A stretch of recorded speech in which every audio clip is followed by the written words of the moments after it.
The lights in the Capitol hearing room burned hot under the tension that had been building for weeks.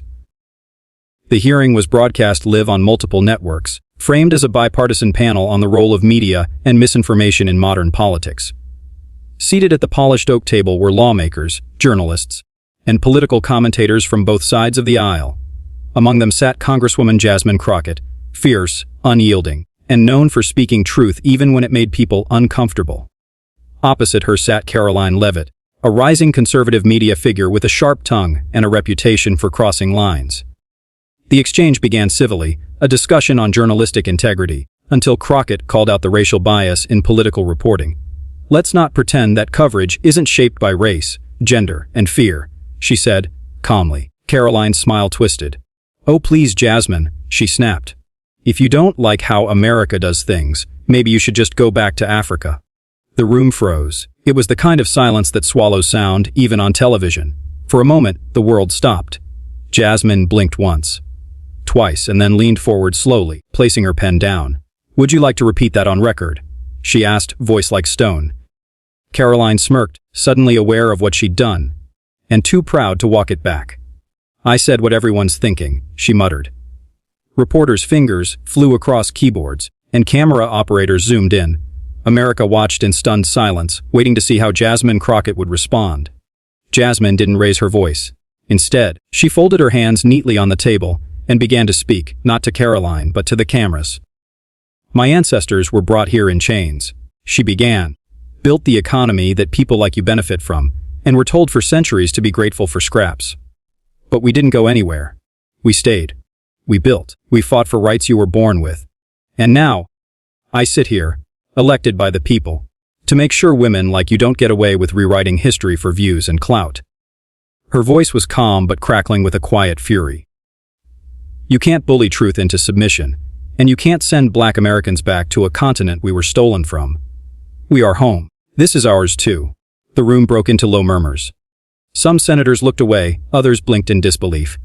Even Karoline, so used to controlling the narrative, looked momentarily thrown. "That's not what I meant," she stammered. "I was just—" "You said it clearly," Jasmine interrupted, voice cutting through like a blade. "And now the country knows what you meant." Chairwoman Dent, trying to recover the decorum of the session, banged the gavel and called for a recess. But the damage had been done. The clip went viral before Karoline even stood up. This trended across platforms. News anchors dropped their planned segments. Think pieces began to roll out, and behind closed doors, PR teams scrambled. Outside the hearing room, chaos erupted. Protesters gathered within hours, not just in D.C., but in cities across the nation. Meanwhile, Karoline Leavitt doubled down in interviews, claiming she was being canceled for saying the quiet part out loud. But public opinion swayed hard against her. Even some conservatives distanced themselves, calling her comment indefensible.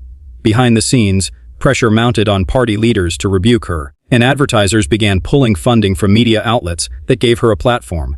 Jasmine, meanwhile, was thrust into the national spotlight like never before. She appeared on CNN, MSNBC, and even a reluctant 60 Minutes interview. When asked why she didn't fire back with rage, she simply said, "Because the truth doesn't need to shout. It just needs to stand tall." Yet not everyone was applauding. Jasmine received death threats, her office was vandalized with spray paint reading, "Africa is calling." And her mother's house in Dallas had to be placed under protection. Still, she didn't retreat.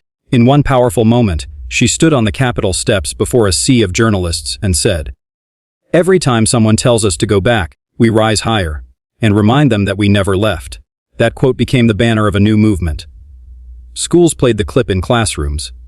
It was stitched onto protest signs. It became a rallying cry far louder than Karoline's insult ever was. But just when it seemed like the narrative had found resolution, justice served in the court of public opinion. A twist emerged that shook the foundations of both women's worlds. An anonymous whistleblower leaked a series of internal communications from Karoline's media firm, revealing that her comment wasn't spontaneous at all. It had been scripted, focus grouped, strategically planted to provoke outrage, divide voters along racial lines, and spike ratings. Worse, the documents named multiple politicians and executives who knew about the plan and approved it. The scandal exploded like wildfire. Congressional inquiries were launched, networks cut ties, and Karoline, once smug and defiant, disappeared from the public eye overnight. When asked about it, Jasmine stood before cameras one last time. She didn't gloat. She didn't celebrate. She simply said, "This was never about me. It was about a system that profits from hate. And now that we've pulled the curtain back, what are you going to do about it?" With that, she turned and walked away from the podium, her heels echoing against the marble as the crowd fell silent.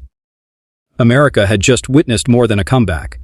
It had witnessed the rebirth of a movement, and it all started with one sentence, and one woman who refused to sit down 3 weeks.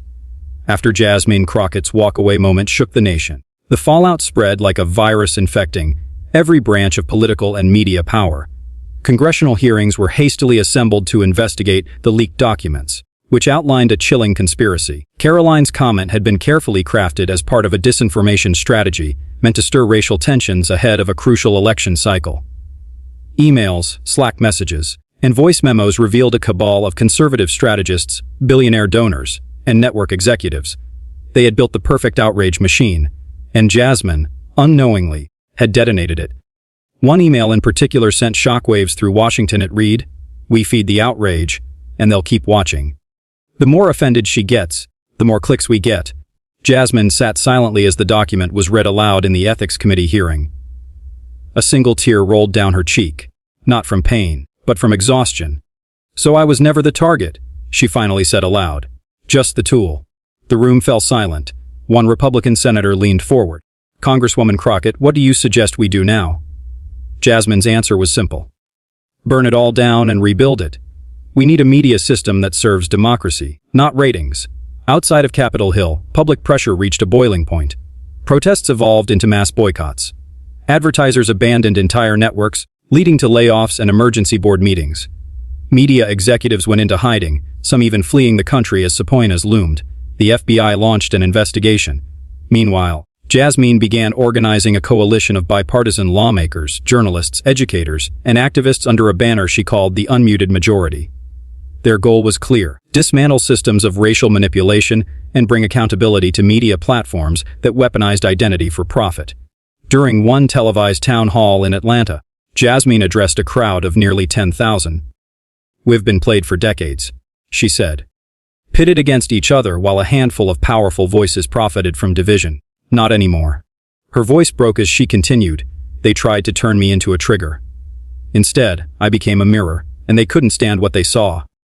At that moment, people rose to their feet. It wasn't just support, it was belief.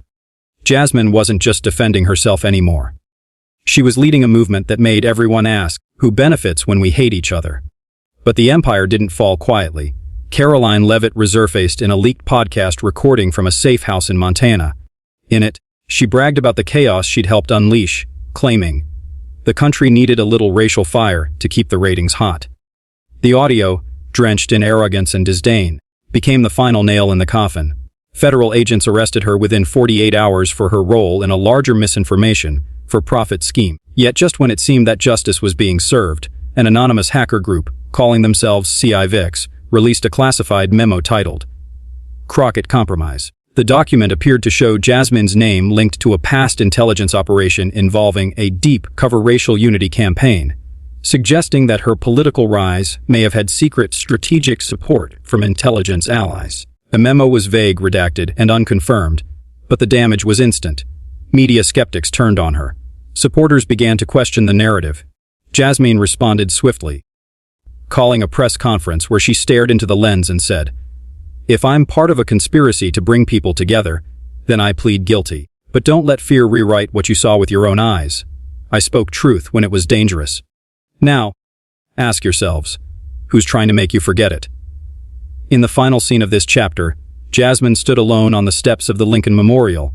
Just after midnight, the city behind her glowing faintly under protest-fueled haze. Reporters had backed off. The public had gone quiet. She stood, wrapped in a coat, watching a group of young students light candles at the base of the monument. One girl walked up to her, about 10 years old, holding a sign that read, "I'm not going anywhere either." Jasmine smiled and knelt beside her. "Good," she said, "because it's your world next." As camera shutters clicked from a distance, Jasmine stood and faced the Capitol, not with anger but with resolve. What began as an insult had grown into a national awakening. But somewhere in the shadows, new whispers were forming. Power doesn't die, it shifts. And Jasmine Crockett had just become the most powerful voice in America, and the most hunted.